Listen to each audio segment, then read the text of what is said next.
Hello বন্ধুরা, সবাই কেমন আছো? আশা করি অনেক অনেক ভালো আছো। আমিও ভালো আছি। সবাইকে জানাই শারদীয়ার অনেক অনেক শুভেচ্ছা এবং অভিনন্দন। সবার পুজোর দিনগুলি খুবই ভালো কাটুক। আজকে অষ্টমী, তো অষ্টমী পূজাতে আমি বন্ধুদের সাথে ঘুরতে এসেছি আগরতলার সবথেকে একটি বড় প্যান্ডেল উষাবাজার ভারতরত্ন সংঘ ক্লাবে। তোমরা তো জানো উষাবাজার ভারতরত্ন সংঘ ক্লাবে কয়েক বছর ধরে পূজা বন্ধ, তো এই বছর করছে। তো দেখো এই বছরের থিমটা কি করছে, হিমাচল প্রদেশে পাটুলি শিব মন্দির করছে। অনেকটা সুন্দর করছে শিব মন্দিরটা। তো দেখো বাইরে থেকে দেখতে যতটা সুন্দর, ভিতরটা এর থেকে অনেকটা সুন্দর। কেড়ে কইতেছে কথাটা, তো তোমরা ভিতরে গেলে দেখাবো ভিতরটা কতটা সুন্দর। তো দেখো আজকে অষ্টমী পূজাতে কত ভিড় হয়েছে তোমরা দেখাইতেছি। তো দেখো অনেক ভিড় হয়েছে। তো ভিড়ে লেগে দেখো প্রায় ঘন্টাখানিক আমরা মনে করো দাঁড়াইতে হয়েছে। কেন দেখো লাইনের মধ্যে দাঁড়িয়েছি, এত ভিড়। তো দেখো অষ্টমী পূজাতে ভিড় তো হইবই। কেন ভারতরত্ন সংঘ ক্লাব আগরতলার মধ্যে এক সময় সব থেকে বড় পূজা করত, সব থেকে বেশি ভিড় হইতো ভারতরত্ন সংঘ ক্লাবে। তো দেখো কয়েক বছর ধরে বন্ধের কারণে বিভিন্ন জায়গায় যে জায়গার ভিতরে প্যান্ডেল করা হয়, যেমন চিত্তরঞ্জন, শান্তিপাড়া, ছাত্রবন্ধু, ওইসব প্যান্ডেলগুলোতে বেশি ভিড় হয়। তো দেখো এই বছর করছে উষাবাজার। তো দেখো উষাবাজার করোনা কি হয়েছে, তো আগরতলা মনে করো বেশিরভাগ মানুষই গেছে উষাবাজার ভারতরত্ন সংঘ ক্লাবে দুর্গাপূজা দেখা লাগে। তো দেখো কি করছি, আমরা বন্ধুদের সাথে এসেছে আজকে ভারতরত্ন সংঘ ক্লাবে দুর্গাপূজা দেখার লাগে। এই যে মধ্যপ্রদেশের বাটুলি শিব মন্দির করছে, তো শিব মন্দিরটা অনেকটা সুন্দর। তো দেখো তোমার কাছে উষাবাজার পূজাটা কিরকম লাগছে অবশ্যই কমেন্টে জানাও। তো দেখো অনেক ভিড়। তো দেখতে পাইতেছো আমরা পিছনে প্রচুর মানুষ, তো প্রায় অনেকক্ষণ দাঁড়াইছে। তো অনেকক্ষণ দাঁড়ানোর পরে আমরা আস্তে আগাইতেছি। তো আগাই তারপর আবার 15-20 মিনিট আবার দাঁড়ায়। তো এইভাবে আমরা আগাইতেছি। তো দেখো আইএফ হচ্ছে খুব কাছাকাছি মন্দিরটা। তো আমরা যখন বাটুলি শিব মন্দিরের সামনে আইছি, কি কমু এত ভাল লাগতেছে দেখতে।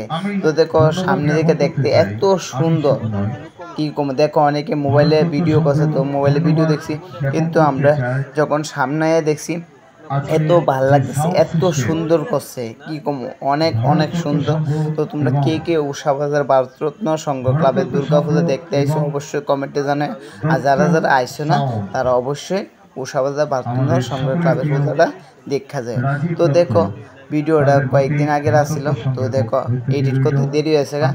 তো দেখো কালকে তো বিজয়া দশমী গেছে, তো সবাইকে জানাই বিজয়া দশমী অনেক শুভেচ্ছা এবং অভিনন্দন। তো দেখো মা আবার একটা বছর পরে আইব। তো দেখো সবার মনটা খারাপ করে। দেখো আমরা ষষ্ঠী, সপ্তমী, অষ্টমী, নবমী, দেখো 3টা দিন আমরা খুব আনন্দ করছি মারে নিয়ে। তো দেখো আমরা বন্ধুদের সাথে ফ্যামিলি নিয়ে ঘুরছি, খাওয়া দাওয়া করছি, অনেক মজা করছি। তো দেখো 365 দিন অপেক্ষা করার পর এই দিনটা আইছে। তারপর আমরা এই পূজার মধ্যে সবার সাথে একত্র হইয়া আনন্দ করছি। তো খুবই ভালো লাগছে। এখন তো মনে করো মা গেছে গা। তো দেখো সত্যি অনেকটা খারাপ লাগতেছে। তো দেখো আমরা বাটুলি শিব মন্দিরের যে প্যান্ডেলটা করছে, তো দেখো ভিতরে ঢুকতেছি। তো দেখো ভিতরে যে সাজাইছে এত সুন্দরভাবে, দেখো ফুলের ডিজাইন করছে অনেক সুন্দর।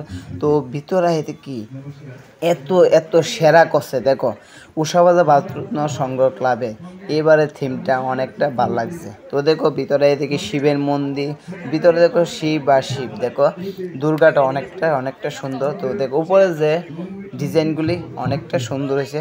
তো দেখো সব থেকে বেশি ভালো লাগছে আমার উপরে যে চূড়া।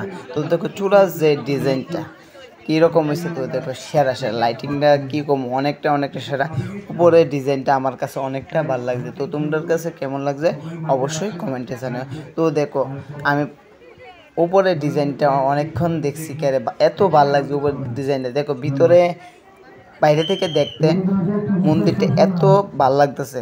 তো আমি কই না ভিতরে তৈলে এত বেশি সুন্দর হইতে পারে। তো ভিতরে আয়ে দেখি এত সুন্দর সেরা। তো দেখো প্রচুর ভিড়। তো দেখো অষ্টমী পূজাতে আইসি। তো দেখো প্রথম পূজা তো আইতে পারছি না, উষাবাজার ভারতরত্ন সংঘ ক্লাবে দুর্গাপূজা দেখতাম। তো আয় পাচ্ছি অষ্টমী পূজার দিন। তো দেখো ভারতরত্ন সংঘ ক্লাবে দুর্গা মায়ের মূর্তিটা এত সুন্দর হয়েছে, কি কম। তো যারা আইসো তারা তো দেখছো উষাবাজার ভারতরত্ন সংঘ ক্লাবে শিব মন্দিরটা যে করছে কীরকম হয়েছে। তো তোমরার কাছে রত্ন সংঘ ক্লাবের দুর্গাপূজার প্যান্ডেলটা কীরকম লাগছে অবশ্যই কমেন্টে জানাও। আমার কাছে খুবই ভালো লাগছে।